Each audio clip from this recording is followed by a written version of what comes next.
Hey guys ఎలా ఉన్నారు? Recent times లో చూసుకుంటే మన ఇండియాలో ఎలక్ట్రిక్ వెహికల్స్ వాడకం చాలా పెరిగిపోయింది. ఇప్పుడు ఎక్కడ చూసినా 10లో 3 వెహికల్స్ ఎలక్ట్రిక్ వెహికల్స్ ఉన్నాయి. ఒకనొక టైంలో ఇండియాలో Ola, Okinawa, pure EV and Jitendra EV లాంటి కంపెనీస్ కి సంబంధించిన వెహికల్స్ సడన్ గా ఆగిపోయి ఒక్కసారిగా మంటలు చెలరేగటం ఇలాంటివి జరగటం వల్ల ఎలక్ట్రిక్ వెహికల్స్ అంటేనే భయపడే స్టేజ్ కి ప్రజలు వెళ్ళిపోయారు. ఎలక్ట్రిక్ వెహికల్స్ పేలుతున్నాయి. ఒకటి కాదు, రెండు కాదు, పదుల సంఖ్యలో పేలిపోతున్న ఎలక్ట్రిక్ బైక్స్ అంటేనే వామో అంటున్నారు. బట్ ఎలక్ట్రిక్ వెహికల్స్ కొన్న చాలా మంది కస్టమర్స్ ఫైర్ యాక్సిడెంట్స్ లాంటి ఇన్సిడెంట్స్ ని ఫేస్ చేసినా కూడా ఎలక్ట్రిక్ వెహికల్స్ యొక్క సేల్స్ లో మాత్రం ఎలాంటి చేంజ్ రాలేదు. ఈవీ సేల్స్ ఎంతలా పెరిగాయంటే 2022లో 1.02 మిలియన్ సేల్స్ జరిగితే 2023లో 1.53 మిలియన్ సేల్స్ జరిగాయి. అంటే ఒక్క సంవత్సరంలోనే 50% ఆఫ్ సేల్స్ పెరిగాయి. ఈ వీడియోలో మనం ఈవీ ఇండస్ట్రీ ఇండియాలో ఎప్పుడు స్టార్ట్ అయింది, ఇప్పుడు ఇండియాలో ఎందుకు ఎంత పాపులర్ అవుతుంది, పాపులర్ అవ్వడానికి రీజన్స్ ఏంటి అనే విషయాలు తెలుసుకుందాం.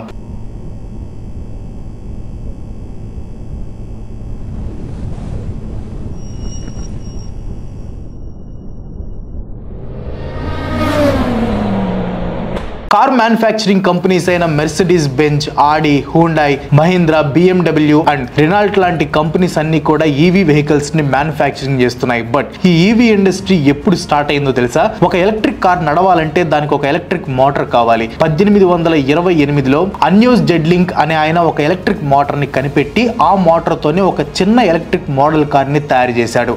1832 అండ్ 1839 మధ్య కాలంలో స్కాటిష్ ఇన్వెంటర్ అయిన రాబర్ట్ ఆండర్సన్ కూడా ఒక క్రూడ్ ఎలక్ట్రిక్ క్యారేజ్ ని కనిపెట్టాడు. ఈ క్యారేజ్ అనేది non rechargeable primary power cells తో నడిచేది. మన ఇండియాలో ఫస్ట్ ఎలక్ట్రిక్ వెహికల్ ని 1996లో విక్రమ్ సాఫా అనే పేరుతో స్కూటర్స్ ఇండియా ప్రైవేట్ లిమిటెడ్ అనే కంపెనీ ఒక 3 వీలర్ వెహికల్ ని తయారు చేసింది. సో ఈ 3 వీలర్ ఈవీ వెహికల్ ని ఎక్కువ సంఖ్యలో తయారు చేసి దగ్గరగా ఒక 400 వెహికల్స్ వరకు సేల్ చేసింది. 2000 ఆ టైంలో బెల్ కంపెనీ ఇండియాలో బాగా పాపులర్ అయిన ఒక 18 సీటర్ బస్ ని కనిపెట్టింది.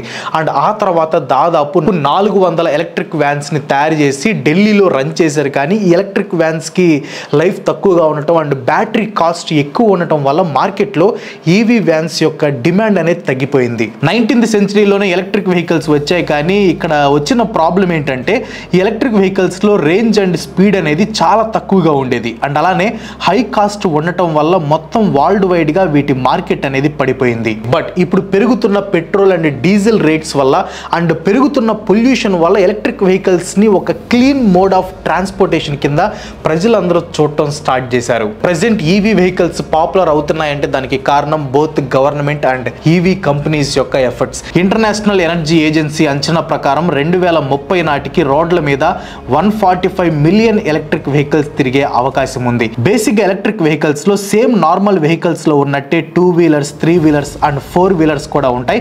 ఈ ఎలక్ట్రిక్ వెహికల్స్ లో నార్మల్ వెహికల్స్ లో ఉన్నట్టు పెద్ద పార్ట్స్ ఏమీ ఉండవు. ఈ వెహికల్స్ లో ఉండే కీ కాంపోనెంట్స్ ఆర్ పార్ట్స్ వచ్చేసి battery pack, electric motor and battery నుంచి వస్తున్న పవర్ ని కంట్రోల్ చేయడానికి ఒక పవర్ ట్రైన్, దీన్నే మోటార్ కంట్రోలర్ అని కూడా అంటారు.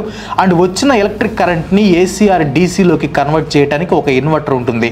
ఈవీ వెహికల్లో ఇవి తప్ప పెద్దగా ఎలాంటి కాంపోనెంట్స్ కూడా ఉండవు. సో దీని వల్ల ఎయిర్ ని పొల్యూట్ చేసే హార్మ్ఫుల్ కెమికల్స్ రిలీజ్ అవ్వవు. Engine oil and air filters మార్చడం లాంటి గొడవ ఏమీ ఉండదు. ఈ ఛార్జింగ్ ఇన్ఫ్రాస్ట్రక్చర్ ని ఆప్టిమైజ్ చేయడానికి యూసేజ్ ప్యాటర్న్స్ ని అనలైజ్ చేసి కొత్త ఛార్జింగ్ పాయింట్స్ ఏ లొకేషన్ లో పెడితే మంచిది అండ్ గ్రిడ్ డిమాండ్ ని మేనేజ్ చేయడానికి ఇలా చాలా డేటా డ్రివెన్ ఆల్గారిథమ్స్ ని యూస్ చేసి ఎలక్ట్రిక్ వెహికల్స్ ని ఇంప్రూవ్ చేయడానికి డేటా సైన్స్ టెక్నాలజీని యూస్ చేస్తారు. అండ్ మీకు తెలుసా ఇండియాలో job listings for data science 29% increase అయింది. అండ్ 2026 నాటికి డేటా సైంటిస్టులకి గ్లోబల్ డిమాండ్ 200% పెరగనుంది. ప్రెసెంట్ డేటా సైన్స్ అనేది బూమింగ్ టెక్నాలజీ, చాలా డిమాండ్ ఉన్న జాబ్ ప్రొఫైల్ కూడా. ఇన్ కేస్ మీరు కూడా మీ కెరియర్ని డేటా సైన్స్లో బిల్డ్ చేద్దాం అనుకుంటే మీకు ఓడిన్ స్కూల్స్ బూట్ క్యాంప్ని సజెస్ట్ చేస్తాను. ఇది live instructor led boot camp, mock interviews ఉంటాయి, డెడికేటెడ్ జాబ్ అప్లికేషన్ పోర్టల్ కూడా ఉంటుంది. అండ్ బెస్ట్ పార్ట్ ఏంటంటే అంత ప్రాజెక్ట్ బేస్డ్ లెర్నింగ్ ఉంటుంది. అండ్ కోర్స్ ఫీజులో 2 ఆప్షన్స్ ఉంటాయి. ఫస్ట్ ఆప్షన్ వచ్చేసి pay full course fee 75,000 plus GST. దీంట్లో EMI ఆప్షన్ కూడా అవైలబుల్ గా ఉంటుంది. అండ్ 10,000 వరకు ఎర్లీ బర్డ్ ఆఫర్ కూడా ఉంది. అండ్ నాకు నచ్చిన ఆప్షన్ వచ్చేసి సెకండ్ది, pay 40,000 plus GST in advance and attend full course. Odin school ద్వారా మీకు జాబ్ వచ్చిన తర్వాత మీ యాన్యువల్ CTCలో 10% పే చేయాలి. నెక్స్ట్ బ్యాచ్ వచ్చేసి జూలై 27న స్టార్ట్ అవుతుంది. వీళ్ళకి 500కి పైగా హైరింగ్ పార్ట్నర్స్ ఉన్నారు, 4,000కు పైగా యాక్టివ్ లెర్నర్స్ కూడా ఉన్నారు. చాలా సక్సెస్ స్టోరీస్ కూడా మీరు ఇక్కడ చూడొచ్చు. ఇన్ కేస్ మీకు డేటా సైన్స్లో ఇంట్రెస్ట్ ఉంటే ఈ ఫామ్ని ఫిల్ చేసేయండి, వాళ్ళే మీకు కాల్ చేస్తారు. దీనికి సంబంధించిన లింక్ అండ్ డీటెయిల్స్ కింద డిస్క్రిప్షన్లో ఉంటాయి. ఇంట్రెస్ట్ ఉన్న వాళ్ళు ఖచ్చితంగా ఒకసారి చెక్ చేయండి. అసలు ఇండియాలో EV కార్స్ అనేవి ఎందుకు పాపులర్ అవుతున్నాయో ఇప్పుడు చూద్దాం. ఫస్ట్ వన్ వచ్చేసి lower running rates. Electric vehicle ఉండటం వల్ల one of the biggest advantage ఏంటంటే లో maintenance and running cost. Petrol are diesel వెహికల్లో ఫ్యూయల్ కొట్టించిన దానికన్నా ఒక EV వెహికల్ని ఛార్జ్ చేయడానికి తక్కువ ఖర్చు అవుతుంది. అండ్ అలానే EV వెహికల్లో పెద్దగా పార్ట్స్ ఏమి ఉండవు కాబట్టి రిపేర్స్ కూడా తక్కువగా వస్తాయి. సో దీనివల్ల మెయింటెనెన్స్ కాస్ట్ కూడా చాలా తగ్గిపోతుంది. ఫర్ ఎగ్జాంపుల్, మీరు పెట్రోల్ ఆర్ డీజిల్ కార్లో రఫ్గా ఒక మంత్కి 1,500 కిలోమీటర్స్ని తిరిగారనుకుందాం.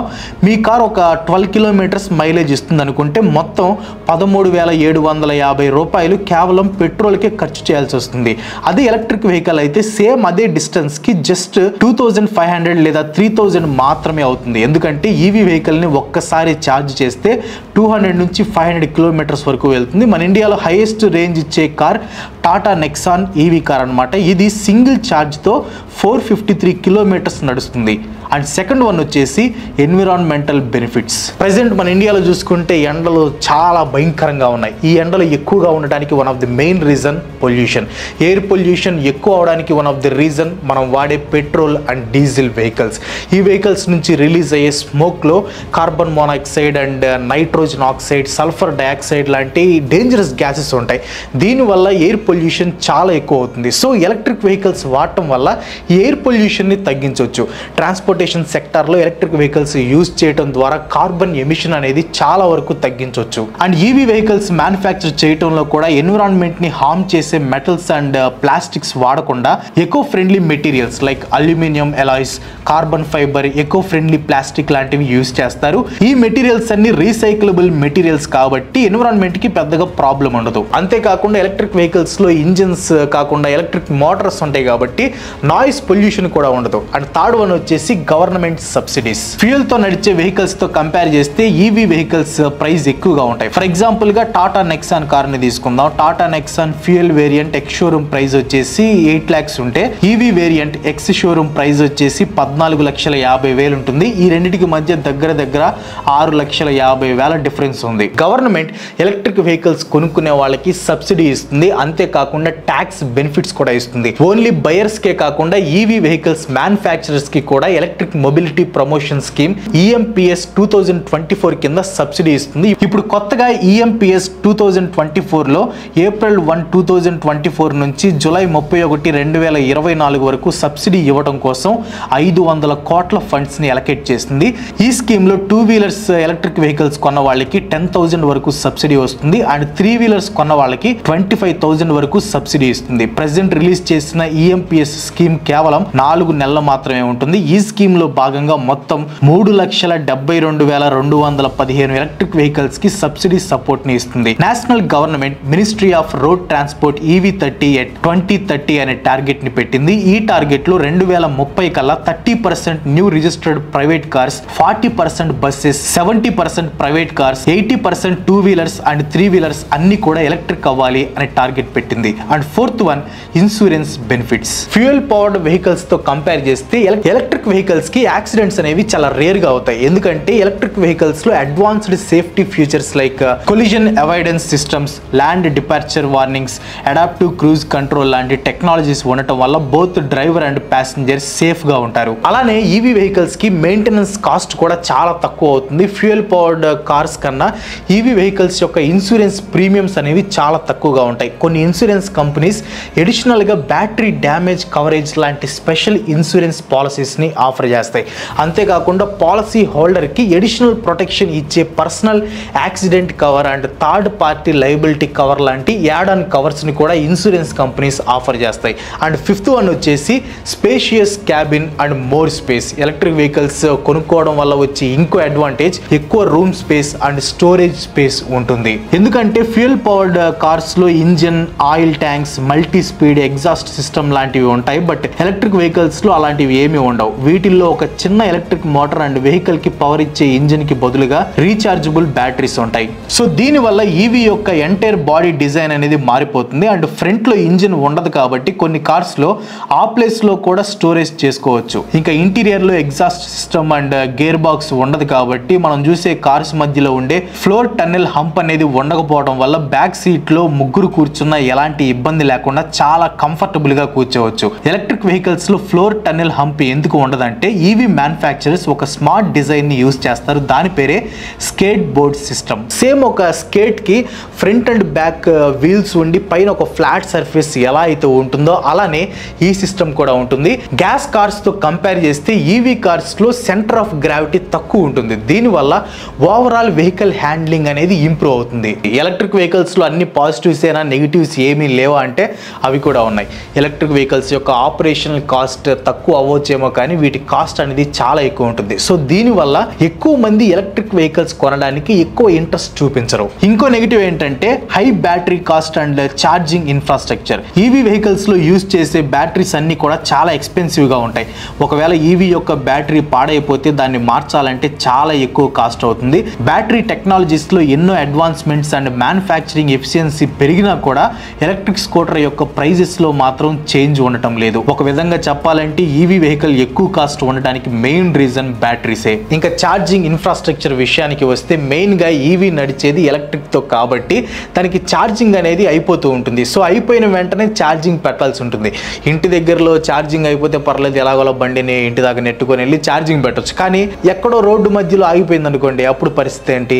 ఈ ప్రాబ్లంకి సొల్యూషన్ గా ఛార్జింగ్ స్టేషన్స్ ని తీసుకొని వచ్చారు. But rural and urban areas లో ఈ ఛార్జింగ్ స్టేషన్స్ యొక్క స్కార్సిటీ చాలా ఉంది. సో ఇది ఎలక్ట్రిక్ వెహికల్ తీసుకుందాం అనుకున్న వాళ్ళకి ఒక ప్రాబ్లం లాగా తయారైంది. మార్చి 2023లో ఇండియాలో 7432 public fast charging EV stations పెట్టడానికి ఫేమ్ ఇండియా స్కీమ్ ఫేజ్ 2 కింద Indian oil, Bharat petroleum, Hindustan petroleum companies కి 800 కోట్ల గ్రాంట్ ని గవర్నమెంట్ అనౌన్స్ చేసింది. ప్రెసెంట్ ఇండియాలో 5254 ఛార్జింగ్ స్టేషన్స్ ఆపరేషన్ లో ఉన్నాయి.